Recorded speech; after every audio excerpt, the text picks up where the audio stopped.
नमस्कार, DS4 चॅनलमध्ये आपले स्वागत आहे। येवल्यात राज्याचे सामाजिक न्याय मंत्री संजय शिरसाट यांचे येवला नगरीत आगमन होताच शिवसेनेच्या वतीने यांचे उत्साहात स्वागत आणि सत्कार करण्यात आला। चांदवड येथे आयोजित पंचकल्याण महोत्सवासाठी जात असताना येवला शहरात थांबले असता हा सोहळा पार पडला। येवला शहर प्रमुख विशाल परदेशी यांच्या हस्ते मंत्री शिरसाट यांचा शाल, श्रीफळ आणि पुष्पगुच्छ देऊन यथोचित सत्कार करण्यात आला।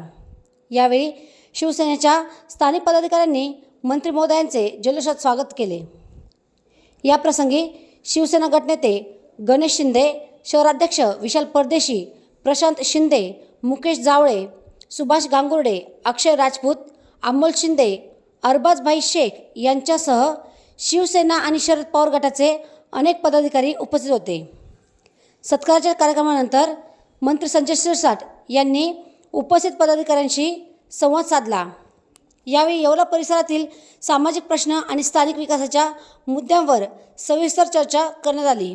विशेष म्हणजे येवला नगरपालिकेत नवनिर्वाचित झालेल्या नगरसेवकांना मंत्री महोदयांनी प्रत्यक्ष भेटून त्यांच्या पुढील वाटचालीस शुभेच्छा दिल्या। DS4 मराठी न्यूजसाठी दीपक सोनवणे, येवला।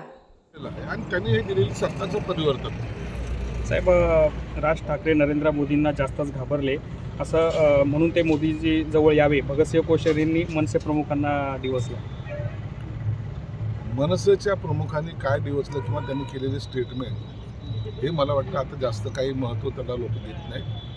अशा प्रकारचं बोलून उगाच तरी काहीतरी हसू करण्यापेक्षा जी भूमिका आहे आपण ती वैयक्तिक मांडली पाहिजे। इतरांवर टीका करून माणूस मोठा होत नसतो। साहेब, शेवटचा प्रश्न, भगतसिंह कोश्यारींनी असंही म्हणलं अजितदादांच्या जाणीव की मला सुद्धा वैयक्तिक खूप दुःख झालं। प्रत्येक महाराष्ट्रीय माणसाला ज्यांनी त्यांच्याबरोबर काम केलेलं आहे तो प्रत्येकाला अजितदादा जाण्याचं दुःख आहे। तो कोणत्या पक्षाचे होते, कोणत्या याचे होते हे न पाहता अजितदादा हा कर्तबगार माणूस होता। त्यांनी या महाराष्ट्राच्या भल्यासाठी काम केलं होतं, दिवस रात्र काम करणारा नेता होता, म्हणून त्याचं दुःख हे प्रत्येक महाराष्ट्रीय माणसाला आहे। साहेब, काल रोहित पवारांनी एक पत्रकार परिषद घेतली आणि अजितदादांचा 100% घातपात आहे।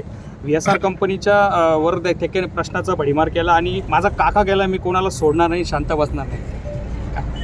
बघा, अजितदादा गेल्याचं दुःख पूर्ण महाराष्ट्राला नाही तर देशभरातील त्यांचे चाहत्यांना आहे। अनेक शंका अनेक लोकांनी उपस्थित केलेल्या आहेत आणि मला वाटतं शंकेचं निरसन हे झालं पाहिजे।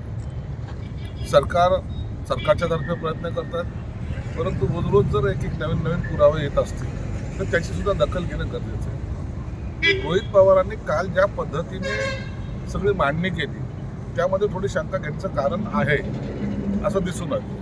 म्हणून या सर्व बाबीची उच्चस्तरीय चौकशी झाली पाहिजे।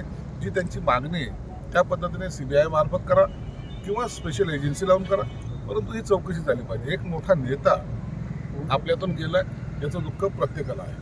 साहेब, भाजप आज महापौर निवडीची प्रक्रिया सुरू होती। भाजप नगरसेवकांनी मोदींच्या घोषणा देऊन सभागृह डोक्यावर घेतलं। इकडून ठाकरेच्या नगरसेवकांनी चोर आहे अशा घोषणा दिल्या। हे बघा, ज्या पक्षाचा महापौर होणार आहे निश्चितच आहे नेत्यांचं नाव घेणे गरजेचं आहे आणि तो त्याचा आनंदाचा भाग पण आहे। म्हणून मोदी हे देशाचे पंतप्रधान आहेत, त्यांच्याबद्दलचं अपशब्द हे विरोधी पक्षांची ही संस्कृती नसली पाहिजे। असं कुठं शिवसेना प्रमुखाचं बी नाव घोषणा आम्ही देतोय ना। असं नेत्यांवर टीका करण्यापेक्षा स्वतः का पडले याचं आत्मचिंतन त्यांनी करायला पाहिजे। पहिल्या दिवशी असं वाटलं सभागृहामध्ये दिसलं की ठाकरेंची शिवसेना एकटं पडल्याचं दिसत आहे। अहो, उभाटांनी जे काही केलं ना त्या पापाचं हे फलित आहे।